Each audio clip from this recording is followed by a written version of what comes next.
Hi everyone, Lexi here. For being the season of horror, there sure aren't a lot of it out there. Movies like Companion, Sinners, and 28 Years Later kicked off 2025, but I'm here wondering why our Halloween is less scary than normal. In the spirit of the season, I've compiled a list of 10 horror RPGs that might not always make you scream, but will definitely make you feel uneasy and creeped out. While I share my list, I'd love for you to tell me the scariest horror RPGs you played yourself, and whether you did it with the lights on or off. I've made no secret of my lifelong rivalry with Father Gascoigne on Twitter. It took me 2 years of playing Bloodborne off and on to finally beat him. And while it took that long to do it, it's been worth it since the very first day I played. Bloodborne was a sharp sidestep from the games FromSoft was making at the time, emphasizing ruthless aggression to reward the player. Got hit for big damage? No problem. You can counterattack immediately to regain that orange recoverable health and keep the momentum going. It's also a very parry-heavy system, with timing that can punish newcomers, but when you get it down, it's oh so worth it. I still remember stepping into Yharnam for the first time, how grotesquely gorgeous the world looked, matched only by its terrifying monstrosities. With its haunting lore and a night that seemingly never ends, it's no wonder so many of us still dream of Bloodborne 2. Sadly, Bloodborne remains stuck on the PS4. Funny story, I actually worked at Activision QA when both Vampire the Masquerade games were being developed. And while Redemption might be the purer RPG, it's Bloodlines I want to highlight. People working on it back then used to joke that Troika spent more time playing foosball than fixing bugs, and honestly, that tracks. The game was ambitious, but also notoriously unstable. That's where the community came in. Over the years, fans have kept Bloodlines alive, patching bugs, restoring cut content, and making sure it still runs on modern PCs. They did what the developers never quite had the time to finish, turning it into a true cult classic. If you haven't played it, it's a first-person action RPG where you join one of several vampire clans fighting for control of Los Angeles. It captures the spirit of the Vampire the Masquerade role-playing experience, that mix of politics, morality, and personal horror better than anything else. And while Bloodlines 2 didn't live up to expectations, at least we've got this one to whet our thirst for blood. You can play Vampire the Masquerade Bloodlines on Steam or GOG, but make sure you apply those fan patches. Continuing our vampiric trajectory is another bloody tale that captures what it's like to be a vampire in a truly unique way. Vampyr, from the studio behind Life is Strange, puts you in the role of Dr. Jonathan Reed, a doctor turned vampire trying to save London during the 1918 flu pandemic, while battling his own thirst for blood. More than Bloodlines, every decision here matters. You can heal people and preserve your humanity, or feed on them to grow stronger, with each death reshaping the city's fragile ecosystem. True to Don't Nod's style, it's the moral consequence, not the action, that keeps you on edge. The combat can feel clunky, but the atmosphere is rich, the soundtrack haunting, and the story's tension is what makes it shine. For those who like their horror mixed with guilt, this one sinks its fangs deep. You can play Vampyr on PS4, Xbox One, Switch, and PC, with a 60 FPS patch for PS5 and Series X and S that makes this dark journey smoother than ever. When I was a kid, I had a friend who was terrified of Castlevania. He never even touched Castlevania 3 Dracula's Curse because of the ancient ship of doom. I still wonder if he ever tried Castlevania Symphony of the Night, my favorite game in the series. This is the one that coined the Metroidvania name, and it's also my most replayed game. I've 200%ed it on every platform it's been on. What makes it so special is how full of secrets it is, from fighting game-style inputs to hidden weapon, shield, and armor combos that completely change how you play. Add a classic leveling system and nearly every iconic Castlevania monster you can think of, and it's no wonder that it helped define an entire genre.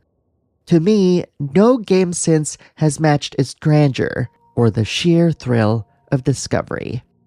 You can play Castlevania Symphony of the Night on PS1, Saturn, PS3, PSP, Vita, PS4, and Xbox 360, Xbox One, and Series X and S. But curiously, still not on PC, which feels like an oversight for one of the greatest games ever made. The 90s were a fantastic time for new genres, and one of them, survival horror, exploded when Resident Evil hit it big. But someone at Squaresoft had a brilliant idea. Take Takashi Tokita's hybrid combat from Live Alive and fuse it with horror.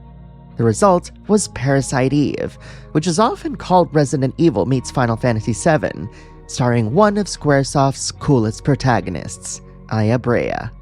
Set in New York City, it follows mitochondria mutating out of control, combusting people and twisting creatures controlled by a being known as Eve, making Aya's immunity humanity's last hope. Combat blends real-time movement with the ATB system from Final Fantasy, forcing fast, tactical decisions. The sequels, Parasite Eve 2 and The Third Birthday, never matched the quality of the first. And since the name comes from a Japanese novel Squaresoft no longer owns, they sadly can't use it anymore. You can still play Parasite Eve on PS1 or digitally on PS3, PSP, and Vita via the PlayStation Store. But there are no modern ports, which is a tragedy because Aya Brea deserves a comeback. Many of you have mentioned Fear and Hunger and its sequel for years, and you'll be happy to know that I'm finally including it in a fitting list. If Bloodborne is gothic horror and Parasite Eve is biological horror, then Fear and Hunger is pure despair. It's an indie turn-based dungeon crawler that throws you into a world where starvation, mutilation, and madness are constant threats. Every decision, from lighting a torch to opening a door, can cost you your sanity or your limbs. Its retro pixel art hides some of the most disturbing imagery you'll ever see in an RPG, and its systems are merciless. Limited saves, random outcomes, and permanent consequences. Fear and Hunger 2 Termina expands that nightmare with new characters and psychological twists, making both games infamous for their intensity. That's to say that both games aren't for everyone, but if you can stomach the darkness, few games capture horror and hopelessness quite like this. You can play Fear and Hunger and Termina on PC via Steam and itch.io. Continuing our trip through despair is Darkest Dungeon 2, the much-anticipated sequel to one of the most brutal and challenging turn-based RPGs ever made. Developed by Red Hook Studios, this follow-up trades dungeon crawling for a roguelite road trip across a collapsing world. You guide a stagecoach of heroes through perilous regions where their health, stress, and even relationships can crumble under pressure. Managing your party's emotions becomes as vital as surviving the horrors that lurk ahead. Each run is a desperate push toward salvation, with battles that punish mistakes, victories that feel hard-earned, and narration that turns every choice into poetry about suffering and survival. The tension never truly lifts, it only transforms into grim determination. For those who crave a challenge wrapped in despair, this journey proves that hope really is the rarest resource of all. You can play Darkest Dungeon 2 on PS4, PS5, Xbox One, Series X and S, Nintendo Switch, and PC. If you've ever seen Junji Ito's work, then you know his stuff is the thing of nightmares. And in World of Horror, you're gonna be surrounded by it. Created by solo developer Paweł Kosminski, better known as Panstats, World of Horror is a retro-styled roguelite RPG, blending Japanese urban legends, cosmic dread, and small-town paranoia. Presented in stark 1-bit black and white, it feels like a playable Ito manga if he made it in MS Paint. World of Horror's look reminds me of those old ICOM classics, Shadowgate, Uninvited, and Deja Vu, making it a worthy successor to those games. You'll investigate random mysteries in a cursed seaside town, uncovering rituals, monsters, and horrors that will slowly drive you insane. World of Horror is available on PS4, PS5, Switch, and PC, with an Xbox Game Preview version still in development. You know, Sack Not Sure is a weird name for a company, but when you learn that it was founded by former Square staff led by Hiroki Kikuta and backed by SNK, you'll start to appreciate the wild ambition behind Koudelka. Set in 1898 Wales at the haunted Nemeton Monastery, this horror-themed turn-based RPG blends survival horror exploration with tactical grid-based combat. It took a big swing by trying to hit the cinematic bar set by Square's PS1 era. And though the reviews were mixed, the game laid the groundwork for the Shadow Hearts series, and many fans revere Koudelka as its blueprint. You can still play Koudelka on the original PlayStation, but sadly, it's never been re-released digitally or modernized, which is a shame for a game this bold and ahead of its time. Omori might be a curious inclusion on this list, but I assure you, if there's one thing I've learned in the 8 years I've been on YouTube, it's that people like you know that the most terrifying thing in this world is learning more about yourself. At first glance, Omori looks like a charming hand-drawn RPG, colorful, whimsical, even comforting. But beneath that surface lies a story about trauma, guilt, and the parts of ourselves we try hardest to bury. As you explore the dream world of Headspace and the waking world beyond it, you realize your choices and your memories carry consequences far heavier than any monster you face. The turn-based combat and cheerful presentation only make the darker moments hit harder, as if the game itself is forcing you to confront your own reflection.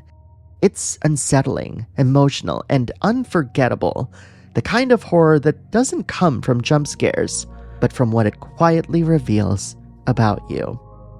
Omori is available on PS4, Xbox One, Series X and S, Switch, and PC. So, there you have it. 10 incredibly horrifying RPGs for the 2025 season, ready for you to dive into. But now, I want to hear from you. What are some of your favorite horror RPGs? Post your thoughts in the comments below and let's talk about them. And if you miss when gaming felt exciting and personal, join our Discord at dsc.gg/backlogbattle, where great chats and shared discoveries make gaming fun again. And if you enjoyed this video and want early access to what's coming next, support the channel on Patreon at patreon.com/backlogbattle. Thank you very much for watching, and I'll see you in the next video.